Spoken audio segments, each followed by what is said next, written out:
அந்த யாகசாலையிலே பஞ்சாசன வேதியிலே மகாராஜனாக சுவாமி எழுந்துள்ளார். எந்த ரூபத்தில் எழுந்துள்ளார்? அச்சாவதார சுரஞ்சனாக சிதாவிகிரகமாக எழுந்துள்ளாரா அல்லது திரு கும்பத்தின் வடிவமாக எழுந்துள்ளாரா? சுவாமி கும்பத்தின் வடிவமாக எழுந்துள்ளார் இல்லையா? அந்த சுவாமி எழுந்துள்ளக்கூடியதான அந்த திரு கும்பத்தை அலங்கரிக்கும் பொருட்டு கும்ப அலங்காரம் என்கிற வைபவம் நடைபெறும். இப்போ இந்த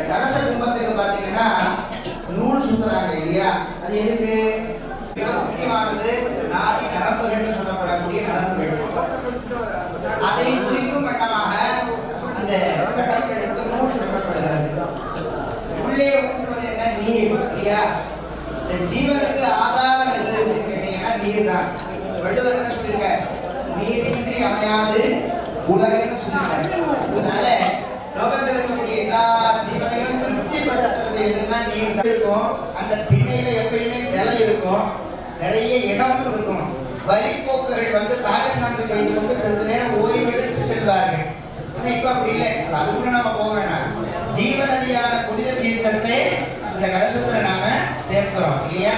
சரஸ்வதி யமுனா கோதாவரி நர்மதா கிருஷ்ணா பீமரதி பல்முஜ கௌதமி காவேரி கபிலா விஜாவசரோ வேத்யாவதி த்யாகயா நித்யே ஸ்ரீகரி பாத பங்கஜபவா குர்வந்துமா மங்களம் அப்படின்னு சொல்லி இந்த புண்ணிய தீர்த்தங்களை எடுத்து வந்து இங்க சேர்த்திருக்கோம். அந்த தீர்த்தங்களை எல்லாம் இந்த கும்பாலங்காரம் செய்கிற பொழுது சாதாரணமான வைபவம் கிடையாது. கும்பாபிஷேகங்கிறது சாதாரணமான வைபவம் கிடையாது. அநேகமா நாளைக்கு நம்ம அண்ணன் நிறைய பேர் வந்துருவாங்கன்னு நினைக்கிறேன். இப்போ கொஞ்சம் பேர் தான் இருக்கீங்க, வரட்டும். ஆனா நாடகம் கூட போன்ல எபிசோட அடுத்து பார்த்துக்கலாம். ஆனா இந்த கும்பாபிஷேகத்தை எபிசோடா பார்க்க முடியுமா?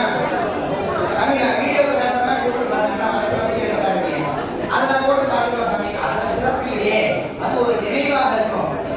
நேரில் இருந்து தரிசிக்கிற ஒரு சிறப்பு நமக்கு கிடைக்காது இல்லையா. இத்தகைய வைபவங்களை எல்லாம் அவசியம் பார்க்கணும். கும்பாபிஷேகத்துடைய சிறப்பை எனக்கு வாய்ப்பு கிடைக்குமா? அவனையே நம்பி ஒரு கூட்டம் இருக்கு. இந்த வேட்டையாளர் பெருமானை நம்பி கூட்டம் இருக்கு. நாமளா இருக்கணும் இல்லையா. அந்த மாதிரி அந்த வேட்டையாடக்கூடிய வேடனை நம்பி ஒரு கூட்டம் இருக்கு.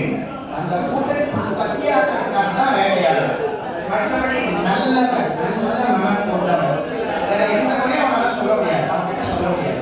அத்தகைய வேட்டையாடி கூட்டத்துக்கு ஆளாக வாழ்க்கைகள் என்ன இன்பமும் துன்பமும் கலந்ததானே, ஒரே மாதிரி போய் வாழ்க்கை போகாது. அப்படித்தான் அந்த வேட்டையாடக்கூடிய வேட்டனுக்கு வந்தது. என்ன தெரியுமா? இந்த பருவமழை பொய்த்து போனது. பருவமழை பொய்த்து போன மழை பெய்யல, மிருகங்கள் எல்லாம் முகங்கள் தேடி வேட்டத்துக்கு போயிடுச்சு. நீர் எங்க இருக்கோ. சேலம் ஸ்ரீ பக்தி டிவி சேனலை நீங்க மறக்காம லைக் பண்ணிக்கோங்க, ஷேர் பண்ணிக்கோங்க அண்ட் சப்ஸ்கிரைப் பண்ணிக்கோங்க.